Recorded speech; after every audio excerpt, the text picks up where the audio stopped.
ผมวิเคราะห์แล้วนะครับทิศทางที่พระอาทิตย์จะลงตอนนี้โอกาสเราจะได้เห็นฟ้าส้มทั้งฟ้าสูงมากครับเอาจริงๆนะครับภาคใต้เนี่ยผมว่ามันมีจังหวัดหนึ่งเลยที่ผมรู้สึกว่าที่นี่ไม่เหมือนกับจังหวัดอื่นเป็นจังหวัดที่มีเอกลักษณ์มากๆครับทั้งวัฒนธรรมวิถีชีวิตดั้งเดิมและที่สำคัญครับถ้าหากเราดูจากแผนที่นะเราจะเห็นว่าจังหวัดนี้ครับมีทะเลสาบที่ใหญ่มากและที่นี่มีเกาะอยู่เกาะหนึ่งที่อยู่กลางทะเลสาบและผมเชื่อว่าหลายๆคนอาจจะยังไม่รู้จักที่นี่มีตั้งแต่ถ้ำที่มีสะท้อนเป็นกระจกหินขนาดยักษ์ที่บรรยากาศเหมือนอยู่ดาวอังคารทุ่งหญ้าที่เหมือนอยู่แอฟริกาหรือแม้แต่ต้นไม้โบราณอายุ100 ปีครับและที่เด็ดที่สุดคือในเมืองนี้เป็นหนึ่งในจังหวัดที่พระอาทิตย์ตกสวยมากที่สุดแห่งหนึ่งในประเทศไทยทุกคนครับตอนนี้ผมพายเรือออกมาช่วงพระอาทิตย์ตกดินและเราจะไปที่นี่กันนี่คือเกาะหมากจังหวัดพัทลุง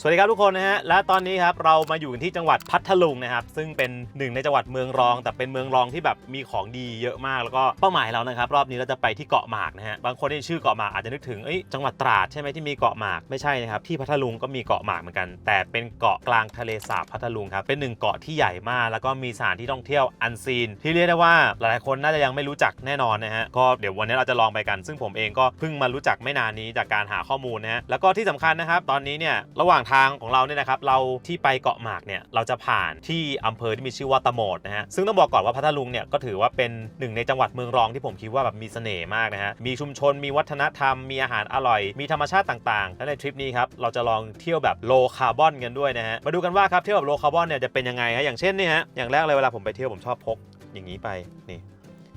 กระบอกน้ำประเก็บความเย็นมันก็จะช่วยลดจำนวนพลาสติกแบบเวลาไปอย่างนี้ก็เติมน้ำเอาอะไรอย่างเงี้ยครับมันก็ดีนะมันช่วยได้เยอะแล้วก็น้ำมันก็เย็นด้วยนะฮะแล้วก็อย่างที่บอกไปนะว่าเดี๋ยวเราจะแวะอำเภอตะโหมดเนี่ยแวะที่เที่ยวแล้วก็แวะกินข้าวตรงนี้มาดูกันครับว่าอำเภอนี้มีอะไรบ้างแล้วเดี๋ยวเราจะขับรถไปต่อที่เกาะหมากครับไปอย่างที่รู้กันนะครับว่าปัจจุบันนี้เนี่ยนะเรื่องสิ่งแวดล้อมครับถือว่าเป็นเรื่องสำคัญมากๆและจริงๆแล้วเนี่ยนะครับไม่ว่าเราจะเที่ยวแบบไหนจะเชิงวัฒนธรรมเชิงสร้างสรรค์อาหารหรือว่าสุขภาพเนี่ยเราก็สามารถคำนึงถึงเรื่องสิ่งแวดล้อมได้ครับด้วยการลดคาร์บอนฟุตปรินท์นั่นเองครับในระหว่างที่เราเดินทางนะฮะโดยเราเนี่ยครับสามารถใช้แอปนี้ครับ Carbon Footprint Calculator นะมาช่วยในการคำนวณได้ครับคือในแอปเนี่ยครับเขาจะบอกเลยนะครับว่าทริปนี้ของเราเนี่ยเราปล่อยคาร์บอนไปเท่าไหร่เพราะฉะนั้นเนี่ยนะครับจริงๆแล้วเนี่ยการเที่ยวไปด้วยลดคาร์บอนไปด้วยเนี่ยก็ถือว่าเป็นการเที่ยวอย่างรับผิดชอบครับซึ่งจริงผมต้องบอกเลยนะครับว่ามันไม่ได้ยากอย่างที่คิดครับ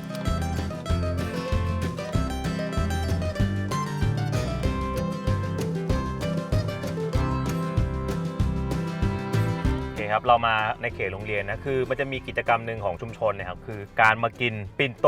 ครัว100 สายสำหรับชุมชนตะโหมดนะครับนี่เป็นชุมชนที่อยู่ในอำเภอตะโหมดจังหวัดพัทลุงคือแต่เดิมแล้วเนี่ยนะมีชื่อว่าชุมชนโต๊ะหมูดหรือว่าโต๊ะโหมดครับมาจากชื่อของผู้นำชาวอิสลามที่มาอยู่ที่นี่เป็นกลุ่มแรกๆซึ่งก็เป็นชาวอิสลามนะครับที่เขาเนี่ยอพยพหนีสงครามมาจากไซบูรีหรือปัจจุบันนี้ครับก็คือรัฐเกดะในประเทศมาเลเซียนั่นเองและจุดเด่นของที่นี่เลยนะครับนี่คือชุมชน2ศาสนานะครับก็คือนอกจากชาวไทยอิสลามแล้วเนี่ยนะก็ยังมีชาวไทยพุทธที่เข้ามาอาศัยอยู่ร่วมกันด้วยและจริงๆแล้วเนี่ยนะครับในชุมชนนี้เนี่ยก็มีกิจกรรมหลายอย่างเลยนะไม่ว่าจะเป็นการไปพายคายักในอ่างเก็บน้ำคลองหัวช้างชมกลุ่มอนุรักษ์พึ่งเขาบรรทัดแต่ที่ผมว่าอันนี้มีเสน่ห์มากๆครับนั่นก็คือปิ่นโตครัว100 สายครับคืออันนี้มันเป็นกิจกรรมที่ผมแบบAmazing มากนะชาวบ้านเขาเนี่ยนะครับแต่ละครัวเรือนเนี่ยเขาจะนำเมนูอาหารของแต่ละบ้านมาใส่ในปิ่นโตซึ่งในปิ่นโต1 สายเนี่ยก็จะมีหลายๆเมนูนะครับแต่ที่สำคัญเลยคือใน1 สายเนี่ยนะครับจะต้องมีอาหารครบทั้ง5 หมู่ครับวัตถุดิบต่างๆเนี่ยก็จะเป็นวัตถุดิบตามฤดูกาลไม่ต้องขนส่งให้เสียทรัพยากรนะครับแถมยังเป็นแนวคิดแบบ reuse แล้วก็ refill ช่วยส่งเสริมชุมชนและยังรักษาสิ่งแวดล้อมอีกด้วยนะครับอันนี้เรียกได้ว่าเป็นหนึ่งในอัตลักษณ์ของชุมชนที่นี่เลยนะที่สำคัญเนี่ยความรู้สึกเราจะเหมือนกับได้กินกับข้าวฝีมือแม่จากหลายๆบ้านครับโอเคฮะแต่ตอนกินจริงเนี่ยก็คือเขาจะเปิดทุกปิ่นโตเนี่ยฮะเป็นแบบบุฟเฟ่เอาง่ายๆคือเปิดบุฟเฟ่ทุกบ้านเนี่ยทำอาหารมาใช่ไหมครับแล้วก็วางเรียงกันเต็มไปหมดแล้วก็เราก็ไปตักจานเอาข้าวมาเสร็จปุ๊บก็เอาข้าวเนี่ยตักใส่จานตัวเองแล้วก็ไปหาที่นั่งกินจบนะแต่เราเปิดแค่3 สายเองนะตอนนี้เนี่ยครับก็ช้อปปิ้งได้เลยนะครับตามสะดวกอยากกินอะไรก็ตาก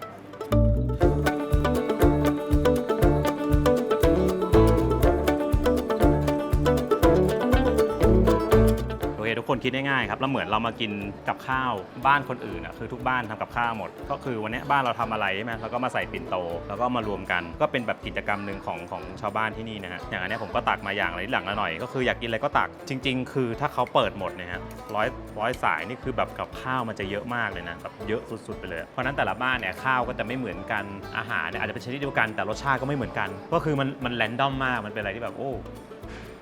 เจ๋งดีเนี่ยมีก็มีปลากระป๋อง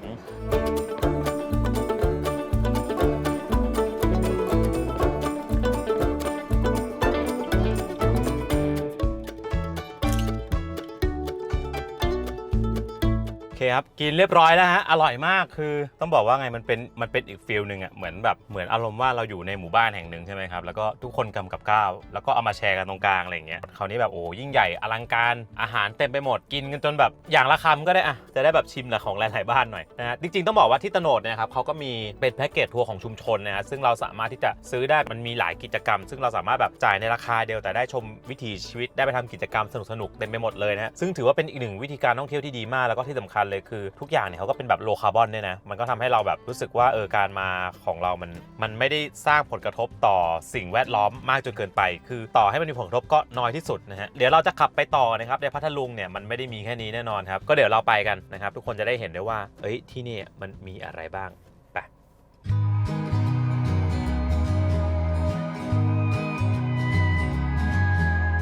ตรงนี้ครับทุกคนนี่คือชุมชนปากพยูนก็ข้างทางเขาก็กางเต็นท์ขายของเลยเดินรถทางเดียวคึกคักพอสมควรนะฮะและเดี๋ยวข้างหน้าเนี่ยมันก็จะเป็นทางสะพานและสะพานข้ามไปเกาะหมาก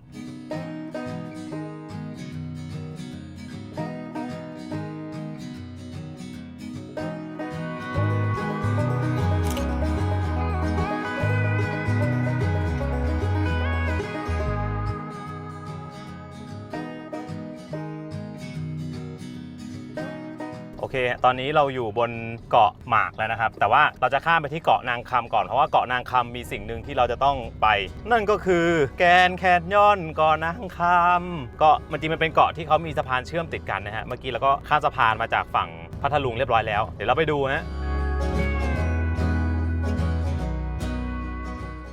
จริงๆแล้วเนี่ยนะครับติดกับเกาะหมากเนี่ยจะมีอยู่อีกเกาะหนึ่งนะครับที่อยู่คู่ๆกันเลยนะนั่นก็คือเกาะที่มีชื่อว่าเกาะนางคำครับคือจริงๆต้องบอกว่ารอบนี้เราไม่ค่อยได้เที่ยวบนเกาะนางคำเท่าไหร่นะแต่ว่ามีอยู่สถานที่หนึ่งครับที่เราตั้งใจจะมาและอยู่บนเกาะนางคำคือต้องบอกว่าหลายๆคนเนี่ยครับอาจจะเคยได้ยินว่ามีแกรนด์แคนยอนอยู่เต็มประเทศไทยไปหมดเลยใช่ไหมครับแต่ผมว่าแกรนด์แคนยอนที่นี่ครับตรงนี้เนี่ยนะสวยจริงและถ่ายรูปออกมาแบบโอ้โหแบบอลังการมากตรงนี้มีจุดที่มีชื่อว่าแกรนด์แคนยอนเกาะนางคำครับซึ่งอยู่ที่บ้านเกาะนางคำอำเภอปากพยูนนั่นเองต้องเล่าอย่างนี้ครับคือสมัยก่อนเนี่ยตรงนี้เนี่ยเป็นพื้นที่ที่คนเนี่ยจะเข้ามาขุดดินเพื่อเอาไปขายแล้วพอขุดไปเรื่อยๆเนี่ยนะครับดินมันก็หมดนะฮะจนเหลือแค่ส่วนที่เป็นก้อนหินแค่นั้นเองซึ่งกลายเป็นว่ามันมีลักษณะที่แปลกตาคล้ายๆกับแกรนด์แคนยอนนะฮะแล้วก็เลยมีคนมาเจอครับหลังจากนั้นเนี่ยก็กลายเป็นจุดท่องเที่ยวบนเกาะนางคำไปเลยเขาก็เลยเรียกที่นี่กันว่าแกรนด์แคนยอนเกาะนางคำนั่นเองโอ้เป็นไงฮะสวยสุดๆและนี่คือแกรนด์แคนยอนเกาะนางค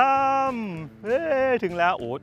สวยนะเนี่ยทำเป็นเล่นไปนี่นะฮะคือไม่มีคนเลยไม่มีใครมาแย่งเราถ่ายรูปทั้งนั้นเราถ่ายไปเลยคนเดียว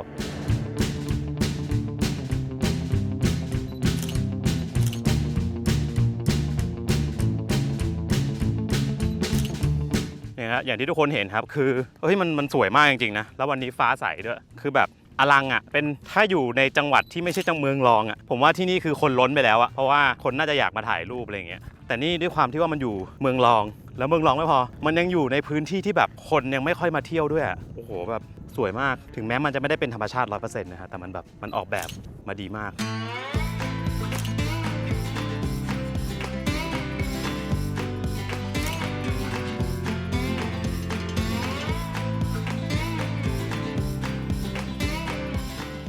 โอเคเดี๋ยวเราจะขับเข้าไปข้างในเพราะว่ามันขับได้นะมันเป็นทางถนนเลยครับก็เดี๋ยวไปขับไปถ่ายใกล้ๆไปดูกันโอ้นี่ออฟโรดซะแล้ว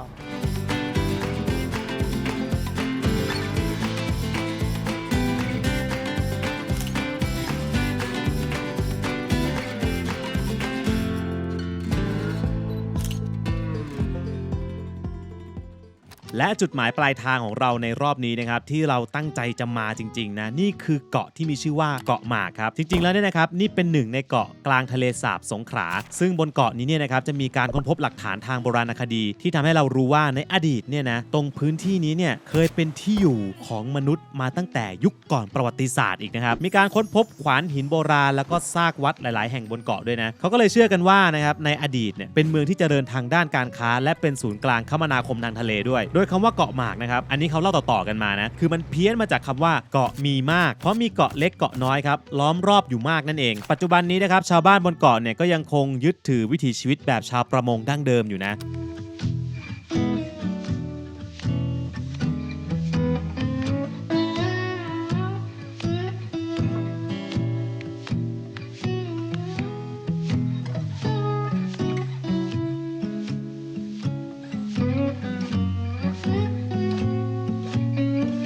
โอเคถึงแล้วนะครับที่นี่คือช่องฟืนรีสอร์ทแล้วเราก็จะมานองนี้เดี๋ยวพามาดูคือตรงนี้มันเป็นทะเลสาบพัทลุงใช่ไหมเดินตรงนี้ออกไปมันมีทางยื่นลงไปในน้ำก็มานอนนี่เลยแล้วกันโอ้ว้าวดูสิบรรยากาศเราน่าจะยังไม่ได้ดูที่พักนะเพราะว่าเราจ้างเรือไว้เดี๋ยวเรือเนี่ยจะพาเราไปเกาะ4เกาะ5แล้วก็เกาะกระนะฮะพวกนี้ก็เป็นเกาะที่อยู่กลางทะเลสาบเนี่ยถ้าเรามองจากตรงนี้ก็จะเห็นว่ามันมีเกาะเล็กๆน้อยๆเนี่ยอยู่เยอะมากซึ่งเราก็จะไปดูนั่นแหละไป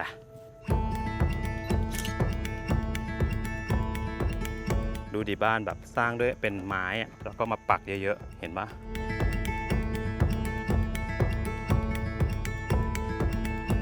นี่ฮะจุดลงเรือไปเกาะ4เกาะ5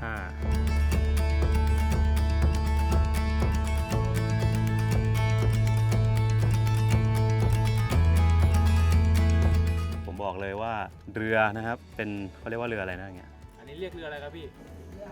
เรือหางยาวนะครับแต่ว่าโครงเครงฮะโครงเครงมีซ้ายมีขวามีคว่ำ มีคว่ำมีหงายฮะไม่เป็นไรโอเคเดี๋ยวไปครับเขาบอกว่าเกาะ4เกาะ5เข้าไม่ได้ผมงงอยู่แต่ก็ไม่ให้เข้านะเขตห่วงห้ามเฉยเลย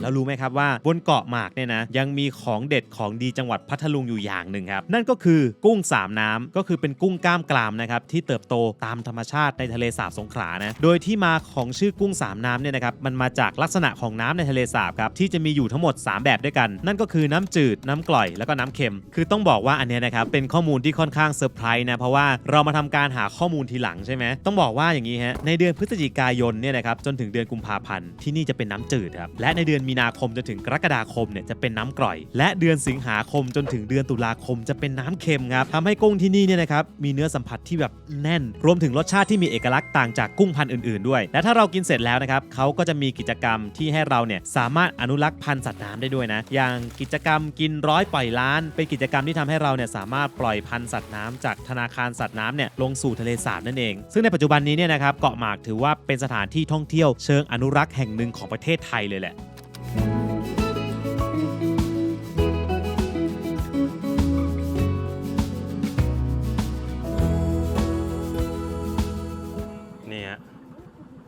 อันนี้เกาะอะไรครับ อันนี้เกาะอะไรครับ เกาะกะถึงแล้วนะฮะโอ้ยมีที่นั่งมีอะไรเต็มไปหมดเลย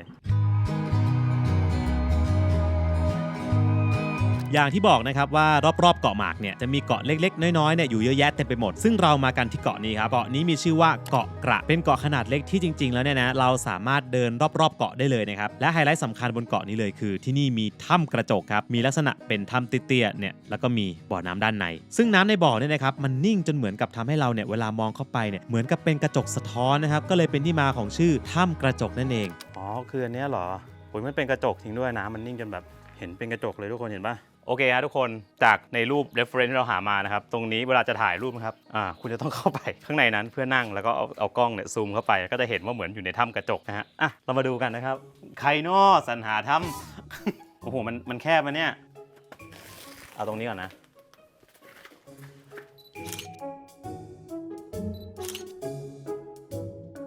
โอเคครับเดี๋ยวเราเข้าไปข้างในกันต่อมันไม่ง่าย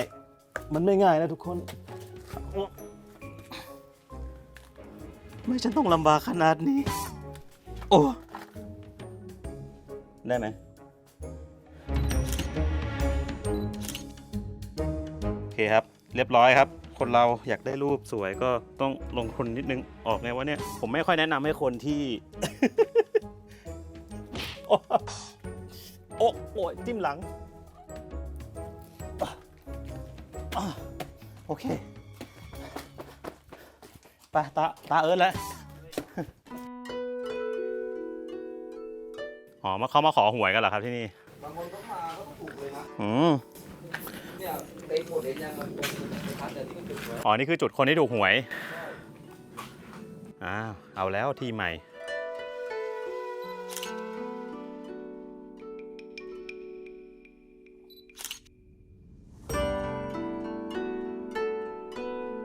ไปฮะเดินไปดูโอ้ยมีทางไปต่ออีกนี่แอดเวนเจอร์จัดเขาล้อมหินนี้ไว้ด้วยอะทำไมอะอ๋อเป็นหินโยก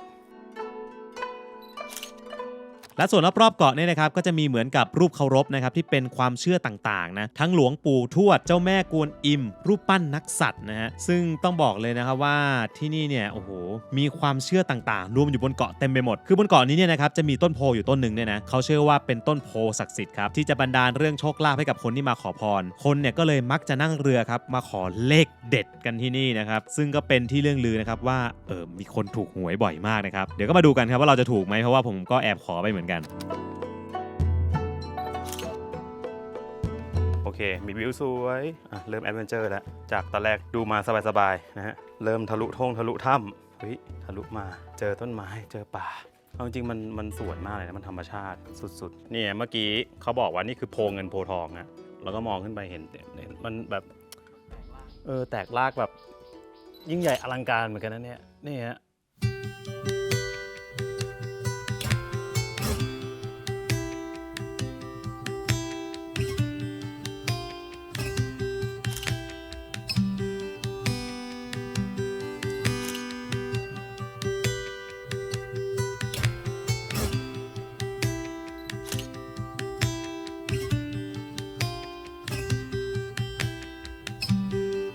เมื่อกี้มีคนมาเพิ่มเติมแล้วนะฮะคือเดินไปเนี่ยให้ความรู้สึกผจญภัยใช้ได้เลยนะ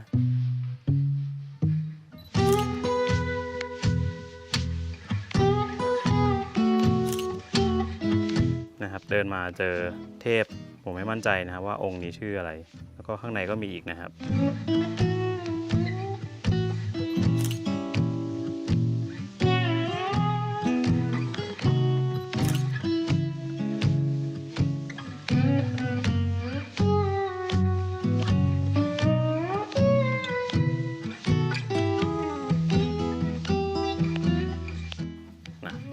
เดินทะลุมาครับก็กลับสู่ถ้ำต่อที่นี่มันแอดเวนเจอร์เหมือนกันเนี่ยคือดึกๆไม่ควรมานะผมว่ามันอาจจะอันตรายนะฮะเฮ้ยโอ้โหเถาวัลย์แบบรากไม้ของต้นโพนี่คือแบบอลังการมาก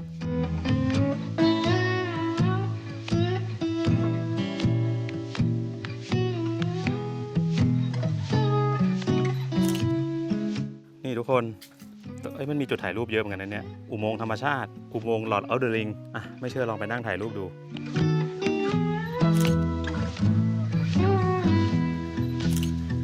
จริงๆมันคือเปลือกหอยอะหมดเลยแล้วแบบทั้งพื้นเลยเป็นทรายเลยอะ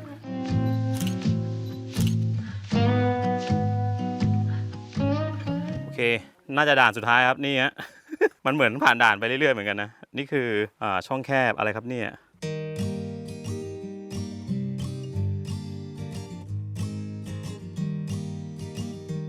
ทำไมเขาต้องทำไอ้บนนี้เพิ่มหรือว่าเมื่อก่อนข้างล่างมันไอ้นี่แน่เลยน้ำมันขึ้นสูงแน่เลยแล้วก็เลยแบบว่าต้องมาทำอันข้างบนเพิ่มเพราะว่าเวลาน้ำขึ้นจะได้รีบตักอะไร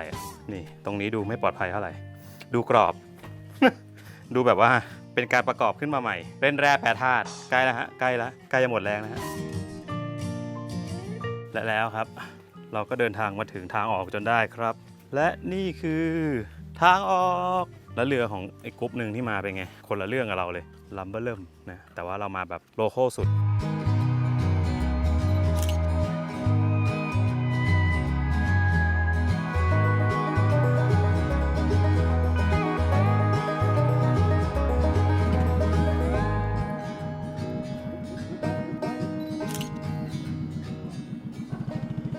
ลาก่อ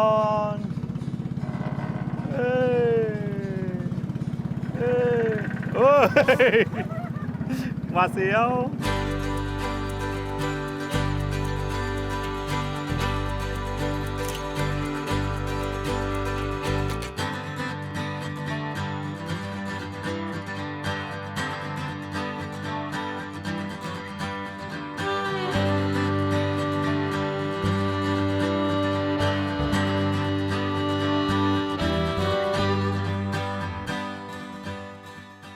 นี่ทุกคนมาดูห้องที่นอนคืนนี้อยู่ติดริมน้ำยื่นมาในน้ำครับ 1,500 บาทนอนได้ 5 คนถูกมากแถมติดแอร์ด้วยครับแต่ข้อเสียคือมีแค่ห้องน้ำเดียวแค่นั้นเองแล้วก็ออกมาหน้าห้องก็คือวิวทะเลสาบพัทลุงสวยงามโอเคครับเรื่องที่พักนี่เดี๋ยวเราค่อยกลับมาใหม่อีกรอบหนึ่งแต่ว่าเดี๋ยวเราจะออกไปสำรวจเกาะนะฮะมีอีกประมาณ3ที่มั้งที่เราอยากไปนะแล้วจบท้ายเราจะไปนั่งกินข้าวที่ลานยอครับเราสั่งข้าวไว้ล่วงหน้าแล้วตรงนั้นเนี่ยถ้าวันนี้ฟ้าโปร่งจะได้เห็นพระอาทิตย์ตกเพราะว่าพัทลุงเนี่ยมันพิเศษอย่างหนึ่งคือผมสังเกตหลายทีแล้วว่าเวลาคนมาเนี่ยพระอาทิตย์ตกมันสวยมากคือมันจะส้มนางฟ้าเลยแต่ไม่รู้วันนี้จะได้เห็นป่ะนะแต่ว่าตอนผมมาคราวที่แล้วส้มมากๆส้มแบบส้มกว่าที่อื่นอธิบายไม่ถูกไป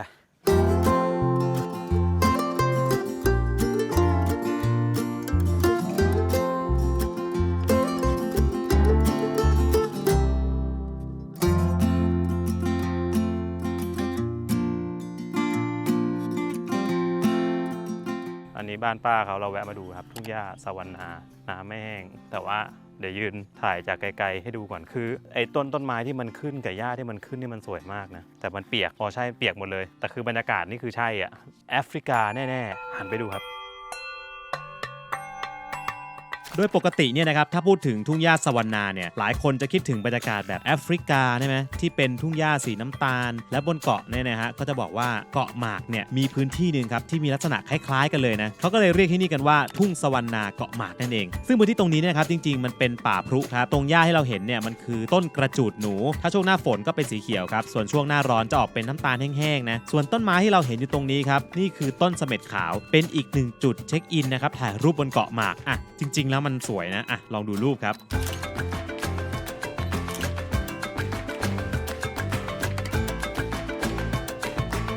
แล้วพอหนุ่มนักสำรวจเขาได้เดินทางเข้าไปในพื้นที่เขาโดนมดแล้วเขาตีขาตัวเองอะไรอ่ะ เฮ้ยนี่มันทุ่งหญ้าสวรรณาของจริงตรงนี้ดีได้ฟิลอยู่นี่ครับเขามีร่องอยู่แล้วนะเหมือนร่องให้เดินเนี่ย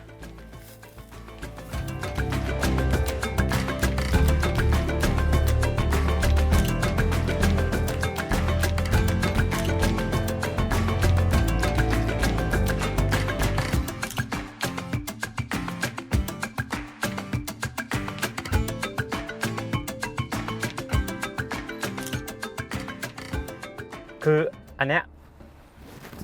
สวยนะสวยเลยเป็นแบบทุ่งหญ้าที่อาจจะมีแค่โซนเล็กๆครับไม่ได้ใหญ่มากแต่แบบมองไปมันได้ฟิลเลยแบบฟิลมากถ้าเกิดขาดแค่ช้างกับยีราฟแค่นั้นเลยนะฮะช้างยีราฟม้าลายมาปุ๊บนี่คือแอฟริกาเลยนะตรงเนี้ย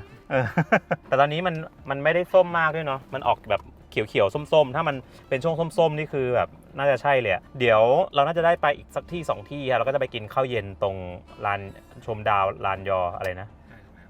ถูกต้องด้วยมันเป็นจุดที่แบบพระอาทิตย์ตกดินมาดูกันครับว่าวันนี้ทุกคนจะได้เห็นพระอาทิตย์ตกแบบพัทลุงของแท้ไหมที่มันส้มมากๆเดี๋ยวรอดูกัน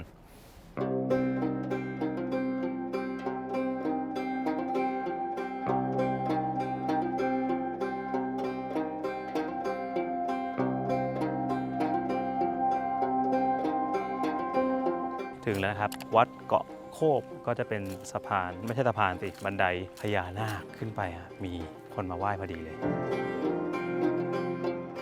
สำหรับวัดเกาะโขบนะครับถือว่าเป็นวัดเก่าแก่ประจำเกาะหมากเลยที่นี่สร้างขึ้นตั้งแต่พศ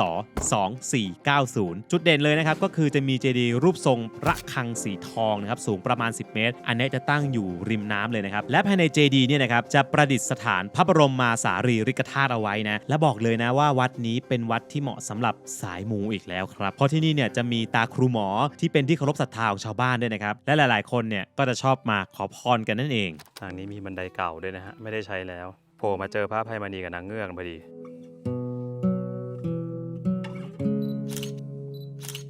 โอเค เคมาถึงข้างบนมันดูวิวได้ด้วยนะแล้วก็ขึ้นมาไหว้ได้นะฮะตรงนี้คือนี่มีคำบูชาพระบรมสารีริกธาตุนะ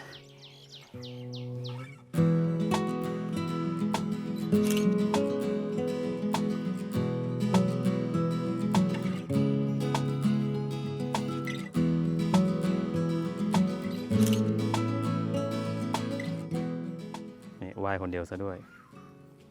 เงินกองแท้ๆ อวยพรให้ทุกคนไง อ๋อไว้พอนะ โอเค ใส่เข้าไป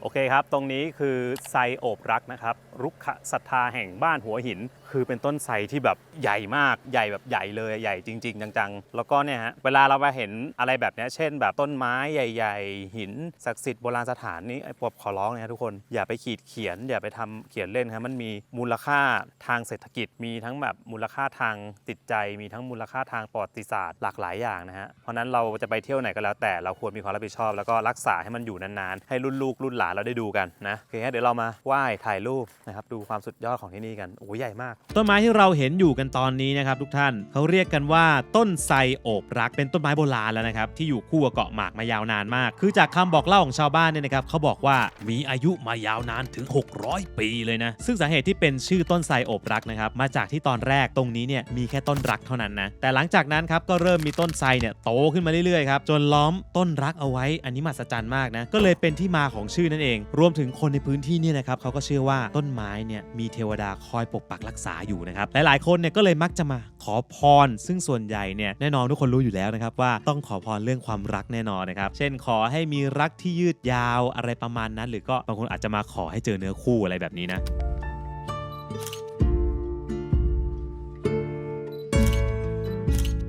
และที่สุดท้ายครับเราจะไปที่ชมดาวลานยองจริงๆมันเป็นลานกลางเต็นท์นะคือบางคนมานอนเนี่ยก็กางเต็นท์ดูพระอาทิตย์ตกดินอะไรอย่างเงี้ยกลางคืนก็น่าจะเห็นดาวด้วยแต่ว่าเราไปกินข้าวเย็นนะครับแล้วไปรอดูพระอาทิตย์แสงเย็นกันแล้วก็เดี๋ยวดูว่าแบบมันจะได้เห็นไหมแสงสีส้มอลังการแห่งพัทลุงไปดูกันครับทุกคน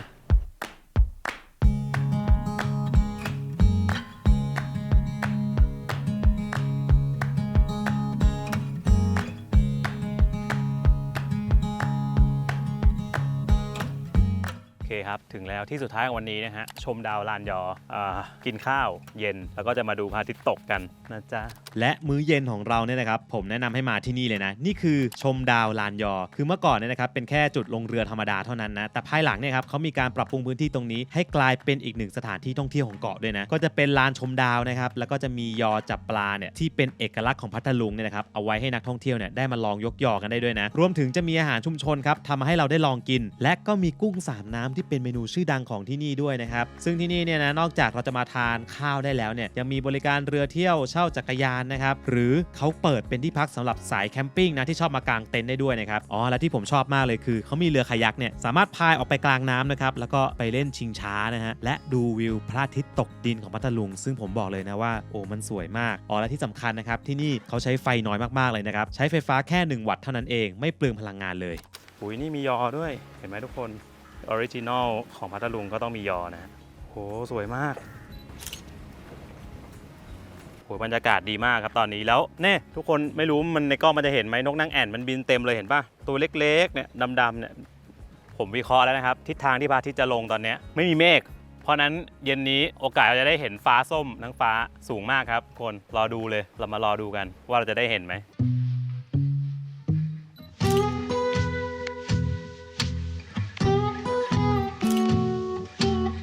เนี่ยทุกคนผมบอกแล้ววันนี้มันโชคดีจริงๆได้เห็นเลเวลสูงสุดเดี๋ยวมันจะส้มกว่านี้นะครับพอแบบยิ่งลงข้างล่างยิ่งลงต่ำเท่าไหร่ยิ่งส้มเท่านั้นแล้วแบบสวยมากก็คือวันนี้เราโชคดีเราได้แบบได้เห็นแบบช่วงที่สวยที่สุดของพัทลุงนี่คือพระอาทิตย์ตกผมบอกว่าสุดจริงนะเวลาคนเห็นทุกคนเห็นไหมครับเวลาคนมาถ่ายรูปพัทลุงแบบถ่ายตรงที่เขาแบบยกยอกันนะแล้วก็ถ่ายพระอาทิตย์ตกดินแล้วก็เป็นเงาอย่างเงี้ยเป็นซิลเดตมันสวยมากคือมันเป็นอย่างนั้นจริงๆนะฮะถ้าเกิดวันไหนไม่ได้มีเมฆมีอะไรนะพัทลุงพระอาทิตย์ตกมันจะเป็นอย่างนั้นเลยมันเป็นหนึ่งในไม่กี่ที่ที่มันแบบพระอาทิตย์ตกสวยมากในไทย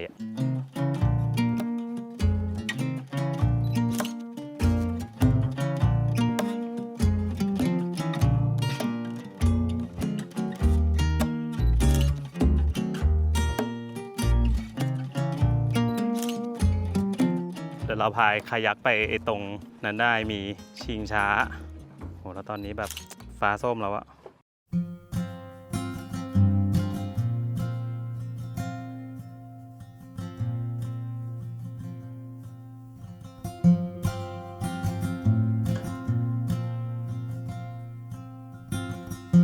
ทุกคนครับตอนนี้ผมพายเรือออกมา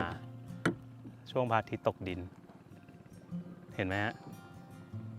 และอยากให้ทุกคนตะโกนพร้อมกันว่าวิลสันมันโอ้โหเกินไปสวยมากจริงๆเขามีเรือนะครับคายักให้เราเช่าใช้บริการนะฮะแล้วก็เดี๋ยวมีชิงช้าตรงนี้เดี๋ยวว่าจะขึ้นไปนั่งหน่อยโอเคไปชิงช้ากัน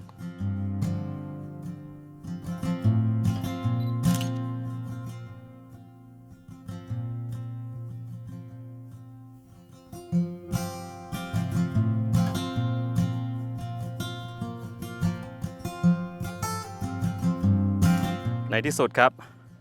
เราก็ขึ้นมาตรงนี้แล้วว้าวโอ้ทุกคนมันสุดยอดจริงๆดูวิวดิเกินไปไหม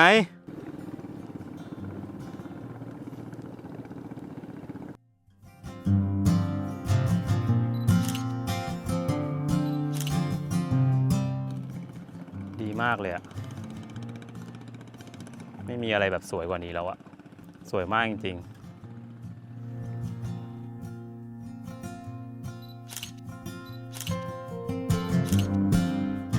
เวลา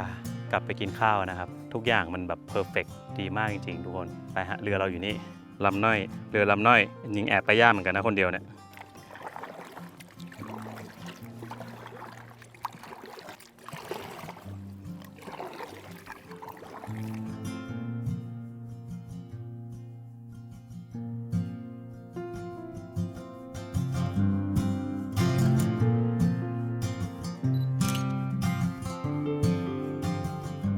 โอเค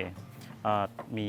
เราสั่งอะไรมาบ้างมีแกงส้มแกงเหลืองใบเหลียงผัดไข่แกงโครานยอนี่แล้วก็ไข่เจียวแล้วก็อันนี้กุ้งเผานี่มันเป็นกี่ตัวโลนะ 6-7 ตัวโลประมาณ 6-7 ตัวโลกินเลยแล้วกันเพราะว่าเมื่อกี้ตอนนี้พระอาทิตย์กำลังตกดินแบบสวยงามมากคือผมอะเรียกเขาเป็นเวลาพัทลุงนี่คือตกโหดมากแต่มองไปคือที่สุดของแจ้แล้ววันนี้ก็กินข้าวนะฮะโลคาร์บอนวิถีธรรมชาติอันนี้คือของโปรดผมแล้วว่าคือมาใต้ทีไรเนี่ยต้องกินใบเหลียงผัดไข่ทุกครั้งอร่อยกำลังดีกุ้งแบบกุ้งมันแบบมันเยอะมากเขาบอกว่ากุ้งอร่อยโคตรดีคือแบบดูบรรยากาศเนี่ยแล้วแบบนั่งกินข้าวอ่ะมันดีมากนะอันนี้ชื่อยำอะไรนะลืมแล้วแกงคั่วลานยอมีสตอด้วยนะเธอ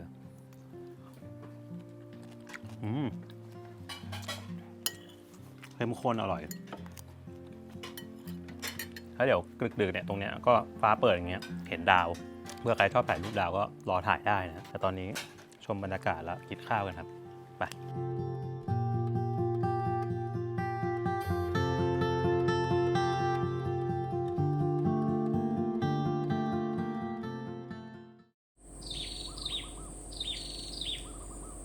บรรยากาศยามเช้าครับทุกคน